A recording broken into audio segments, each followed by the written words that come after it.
रात का समय था और गांव की अंधेरी गलियां एक अजीब सन्नाटे में डूबी हुई थीं।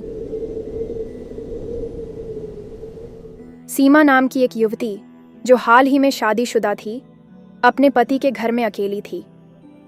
उसका पति कुछ दिनों के लिए शहर गया हुआ था।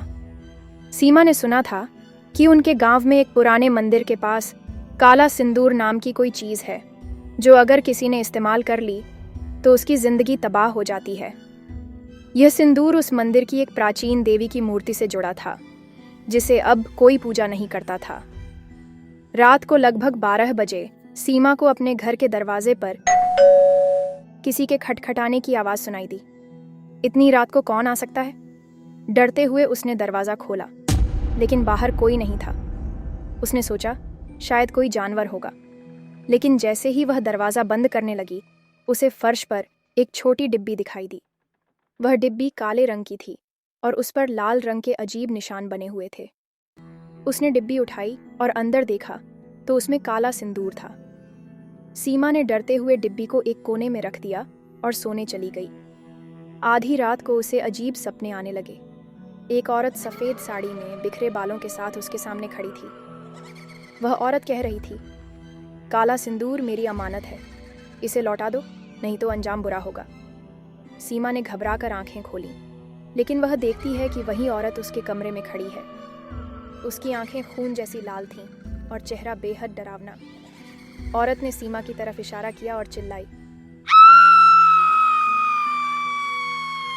तूने इसे छुआ क्यों? सीमा ने तुरंत उस डिब्बी को उठाया और घर से बाहर फेंकने की कोशिश की, लेकिन डिब्बी उसके हाथ से चिपक गई। वह चीखने लगी। तभी चारों ओर से काली परछाइयां उसे घेरने लगीं। उसे लगा कि वह अब मर जाएगी। सुबह जब गांव वालों ने सीमा के घर का दरवाजा तोड़ा तो उन्होंने उसे बेहोश पाया। उसकी मांग में वही काला सिंदूर था और उसकी आंखें पूरी तरह सफेद हो चुकी थीं। उस दिन के बाद सीमा कभी सामान्य नहीं हो पाई। गांव वाले कहते हैं कि काले सिंदूर की वह डिब्बी देवी के श्राप से जुड़ी थी।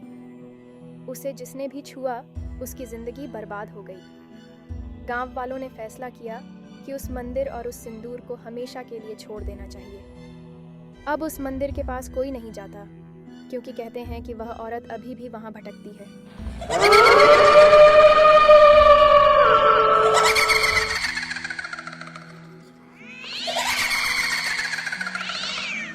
क्या आप ऐसी डिब्बी को हाथ लगाएंगे?